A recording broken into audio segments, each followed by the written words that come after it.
truth. What's important here is the truth of what's gone on.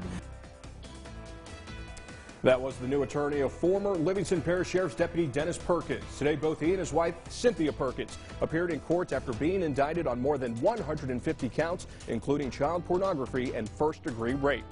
Coming up, we'll break down what was said in court today, and we'll hear from the attorneys of Cynthia and Dennis Perkins. Good Thursday evening. Welcome in, everyone. I'm Chad Savity. And I'm Kelly Brown. Thank you for joining us for Fox 44 News at 5:30. Tonight, we are hearing for the first time from the new attorney for a former Livingston Parish Sheriff's Deputy facing dozens of child sex crimes. Fox 44's Dion Guillory was in court today and spoke with the man who is now taking over this case. Dion?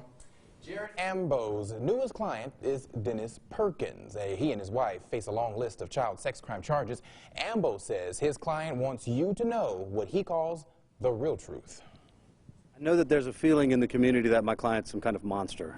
He's a human being. First words tonight from lawyer Jared Ambo. His client, Dennis Perkins, is in jail right now facing a long list of child sex crime charges. One of those claims, Perkins put bodily fluids on various desserts and in energy drinks so people can eat or drink it without knowing.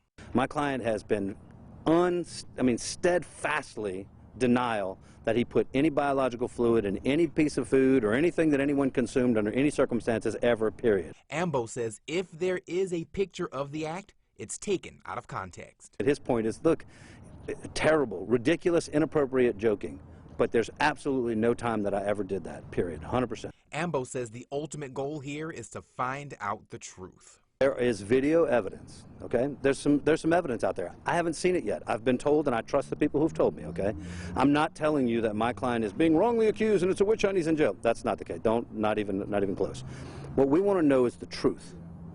What's important here is the truth of what's gone on. And if there's some things that my client eventually wants to take responsibility for and wants to stand up, I mean, that's a possibility, right? That's part of what we do. Ambo says his client is embarrassed and heartbroken that he perhaps took part in some of these things that he would have never wanted to do. As this case develops and we see the evidence here, we see what's going on, we get a real sense about what's happening, I think that the truth will come out. Right? That there may have been some bad behavior, right? There may have been some really poor choices, but it's not nearly what is the first impression. Ambo adds, let's see what evidence the state has that they can prove in court, because that's the best truth-telling device we have in our society. Thank you, Dion. At that news conference, Ambo also said that even though the crimes that Dennis Perkins is accused of may be awful, there is still a legal process that must be followed. He also detailed what's going to happen after today's proceedings and arraignment and what he will need to do to better prepare his defense. Unless and until he's proven guilty, he's innocent. And I know that that's a difficult thing to comprehend, but he doesn't deserve to be punished prior to being found guilty. Prior to March 6th, we've been told that we're going to receive discovery in the beginning of January, paper discovery. Any videos that exist, any pictures that exist are considered contraband, so the defense will never have control over those, will never have possession of those. We have to go and watch those at the Attorney General's office. They maintain control.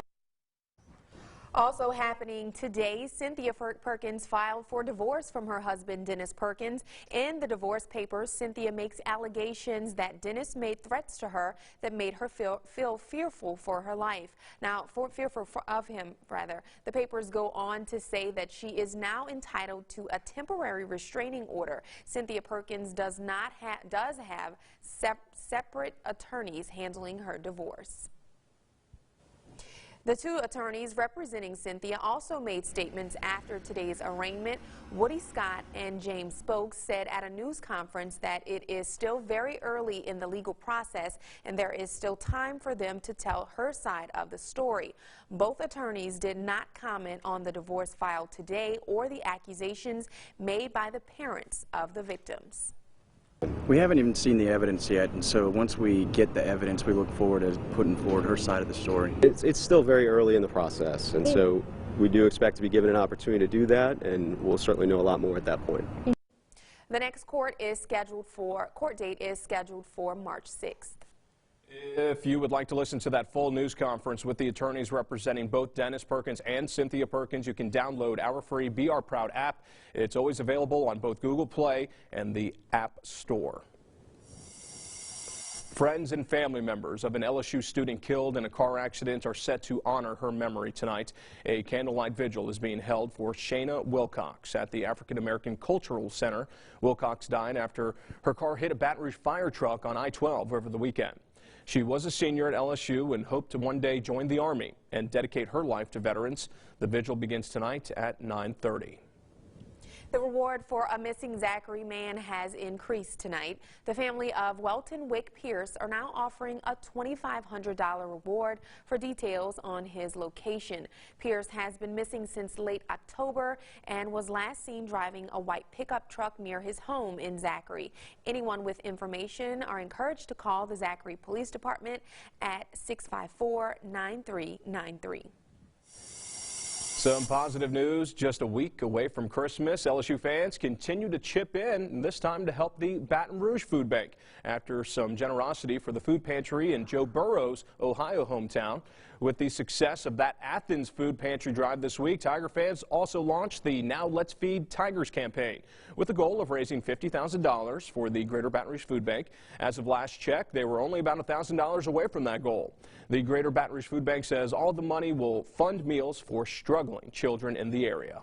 This has actually been put on by some amazing members of our community who really wanted to take what Joe said and run with it. With Athens, they've raised so much money, and they just really wanted to make sure that the Tigers here were being fed, and we're extremely grateful for that. Great stuff right there. Of course, this fundraiser comes on the heels of Joe Burrow's speech after winning the Heisman Trophy, and that support to the food bank in his native hometown of Athens County, Ohio. That one, at last check, has raised close to $500,000 so far. Very impressive. And still to come here on Fox 44 at 5:30, a local 7-year-old helping kids with autism this holiday season with a colorful fundraising idea. Details on how he's using his love of painting to inspire and help others. And right now our roadways are pretty congested and jam-packed at this point. We've got a lot of red lights out there heading your way east towards Livingston Parish at this point. You're looking at a camera from I-12 in Drusilla, and this all starts out around Sherwood Forest. That goes all the way back to the 10-12 split now. So again, very slow heading in that eastbound direction. Also look for some delays coming across the Mississippi River Bridge. That's obviously coming from West Baton Rouge into East Baton Rouge. Also more delays heading out towards Ascension, obviously right where all that construction currently sits. This traffic has been sponsored by the Murphy Law Firm. Well, here you go, big picture out there. Once again, our temperatures dropped this evening.